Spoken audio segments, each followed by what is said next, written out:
আসসালামু আলাইকুম। আশা করছি সবাই ভালো আছেন। ট্যালেন্ট পুল চ্যানেলের নতুন একটি ভিডিওতে সকলকে স্বাগত।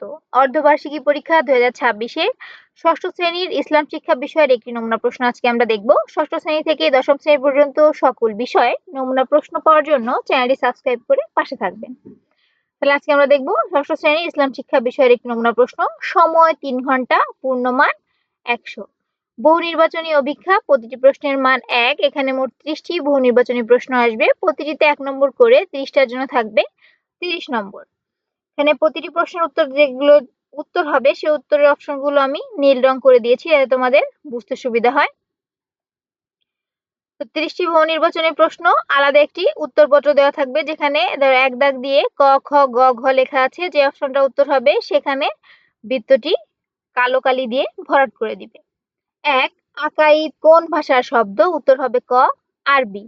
2. আকাইদ শব্দের অর্থ কি? উত্তর হবে গ, বিশ্বাসমালা। 3. বাংলা ভাষায় তাওহীদকে কি বলা হয়? উত্তর হবে ঘ, একত্ববাদ। 4. নবী রাসূলদের শিক্ষা প্রচারের ভিত্তি কি ছিল? উত্তর হবে ঘ, তাওহীদ। 5. আকাইদের প্রথম বিষয় কোনটি? উত্তর হবে গ, ঈমান। 6. আল্লাহ তাআলা সৃষ্টিকর্তা, চিরস্থায়ী ও শাশ্বত, নিচের কোনটি সঠিক? উত্তর হবে 1, 2 ও 3। 7. মুজমাল শব্দের অর্থ কি? উত্তর হবে ঘ, সংক্ষিপ্ত। 8. কোনটি মানব জীবনের জন্য আদর্শ? উত্তর হবে আসমাউল হুসনা। তারপরে আছে দেখো, নিচের উদ্দীপকটি পড়ে 9 ও 10 নং প্রশ্নের উত্তর দাও। সামিয়া সবসময় বই নিয়ে পড়তে বসে, বরাবরই শ্রেণীতে সে প্রথম স্থান অধিকার করে। তার স্বপ্ন সে বড় হয়ে ডাক্তার হবে এবং গরিব অসহায় রোগীদের সেবা যত্ন করবে। 9. সামিয়া আল্লাহ তাআলার যে গুণের আদর্শে জীবনযাপন পরিচালনা করছেন তা হচ্ছে আলিম, কারিম, হাকিম। নিচের কোনটি হবে? 1 ও 2 অর্থাৎ আলিম ও কারিম। 10. আল্লাহ তাআলার কোন গুণের আদর্শে অনুপ্রাণিত হয়ে সামিয়া ডাক্তার হতে চাইছে? উত্তর হবে ঘ, মালিক। 11. ইবাদত শব্দের শাব্দিক অর্থ কোনটি? উত্তর হবে খ, পবিত্রতা। 12. ঈমানের পরে কিসের স্থান? উত্তর হবে গ, সালাত। 13. ইবাদত শব্দের বাংলা প্রতিশব্দ কোনটি? উত্তর হবে দাসত্ব ও আনুগত্য। 14. তাহারাত শব্দের অর্থ কি? উত্তর হবে গ, পবিত্রতা। 15. অজু ভঙ্গের কারণ কোনটি কয়টি? উত্তর হবে খ, 7টি। 16. গোসল শব্দের অর্থ কি? উত্তর হবে ঘ, ধৌত করা। 17. গোসল কোন ভাষার শব্দ? উত্তর হবে খ, আরবি। 18. নামাজ সম্পর্কে কোন তথ্যটি সত্য? ঈমানের পর নামাজের স্থান, স্বেচ্ছায় নামাজ ত্যাগ করা কুফর, নামাজ দ্বীন-ই ইসলামের খুঁটিস্বরূপ। উত্তর 1, 2 ও 3 অর্থাৎ ঘ নম্বর। 19. নামাজের পূর্ব প্রস্তুতিমূলক কাজকে কি বলে? উত্তর হবে ক, আহকাম। তারপরে আবার নিচের একটি উদ্দীপক দেওয়া আছে, নিজের উদ্দীপক পড়ে 20 ও 21 নং প্রশ্নের উত্তর দাও। শিক্ষক আসলামকে বললেন যে সে যেন মসজিদে গিয়ে সময় মতো নামাজ পড়ে। তিনি আরো বললেন যে কিছু সময় সালাত আদায় করা নিষেধ আর কিছু সময় মাকরুহ। তাহলে 20. জামাতে নামাজ আদায় করার নির্দেশ হবে ক, আল্লাহর। 21. শিক্ষক আসলামকে সালাত পড়ার নিষেধ বলে জানান সূর্যোদয়ের সময়, ঠিক দ্বিপ্রহরের সময়, সূর্য অস্তের সময়। উত্তর হবে 3টি অর্থাৎ ঘ, 1, 2 ও 3। 22. কুরআন শব্দটির মূল অর্থ কি? উত্তর হবে গ, পঠিত। তাসবিহ শব্দের অর্থ কি? উত্তর ক, উত্তম করা। 24. মাখরাজগুলো মুখের কয়টি স্থানে অবস্থিত? উত্তর হবে গ, 5টি। 25. তাসবিহ অনুসারে কুরআন তিলাওয়াত করা। উত্তর হবে ঘ, ওয়াজিব। 26. মাখরাজ শব্দের অর্থ কি? উত্তর হবে ক, উচ্চারণের স্থান। 27. সূরা নাস কোথায় অবতীর্ণ হয়? তারপর 28. জাদু মন্ত্রণা থেকে বাঁচার জন্য আমরা যেসব সূরা পাঠ করব, সূরা নাস আর হচ্ছে সূরা ফালাক 1 ও 2। 29. নবী করিম সাল্লাল্লাহু আলাইহি ওয়াসাল্লাম এর হাদিস সংরক্ষণ করতেন কে? উত্তর হবে খ, সাহাবীগণ। 30. হাদিসের অপর নাম কি? উত্তর হবে খ, সুন্নাহ। এ হচ্ছে মোট 30টি বহু নির্বাচনী। তারপরে আসবে যে সংক্ষিপ্ত প্রশ্নের উত্তর দাও, প্রতিটির মান 2। তো 10টির জন্য এখানে থাকছে 20 নম্বর। যে কোনো 10টি প্রশ্নের উত্তর করবে। মোট 15টি দেওয়া থাকবে, তার থেকে 10টি প্রশ্নের উত্তর লিখবে। ক তাওহীদ শব্দটি ব্যাখ্যা করো, অর্থাৎ ১ এ তাওহীদ শব্দটি ব্যাখ্যা করো। ২ তাওহীদের বিশ্বাসের ফজিলত লিখো। ৩ রিসালাত বলতে কি বোঝায়? ৪ নবী ও রাসূলদের মধ্যে পার্থক্য লিখো। ৫ নৈতিকতার পরিচয় দাও। ৬ মহানবী সাল্লাল্লাহু আলাইহি ওয়াসাল্লাম ইবাদত সম্পর্কে কি বলেছেন? ৭ ইবাদতে মালি দ্বারা কোন ধরনের ইবাদতকে বোঝায়?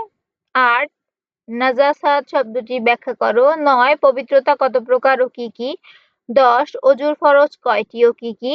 ১১ আল কুরআন কোথায় লিপিবদ্ধ রয়েছে? ১২ মাক্কি ও মাদানী সূরার আলোচ্য বিষয় কি? ১৩ তাসবিহ সম্পর্কে ধারণা দাও। ১৪ নুকতা কি? সংক্ষেপে লেখো। ১৫ সিজদায়ে সাহু বলতে কি বুঝো? এই হচ্ছে মোট ১৫টি প্রশ্ন। এর থেকে যেকোনো ১০টি প্রশ্নের উত্তর লিখবে। এরপর হচ্ছে সৃজনশীল প্রশ্ন। প্রতিটি প্রশ্নের মান ১০, যেকোনো ৫টি প্রশ্নের উত্তর করতে হবে। প্রতিটি ১০ করে ৫টির জন্য থাকবে ৫০ নম্বর। সৃজনশীল প্রশ্ন কিভাবে আসবে দেখো, যেমন এক দাগ দিয়ে একটি উদ্দীপক লেখা থাকবে, উদ্দীপক পড়ে নিচের ৪টি প্রশ্নের উত্তর করতে হবে। যেমন ১ এ আছে ফারিক ও ফাহিম কালিমা তাইয়্যিবার গুরুত্ব নিয়ে আলোচনা করছে। ফারিক বলল, কালিমা তাইয়্যিবার মাধ্যমে একজন মানুষ পরিপূর্ণভাবে ইসলাম ধর্মে প্রবেশ করে। ফাহিম বলল, কালিমা তাইয়্যিবার দ্বিতীয় অংশে হযরত মুহাম্মদ সাল্লাল্লাহু আলাইহি ওয়াসাল্লামের রিসালাতকে মেনে নিয়ে তদনুযায়ী জীবনযাপনের শিক্ষা দেওয়া হয়েছে। ক ঈমানের মূল ভিত্তি কি?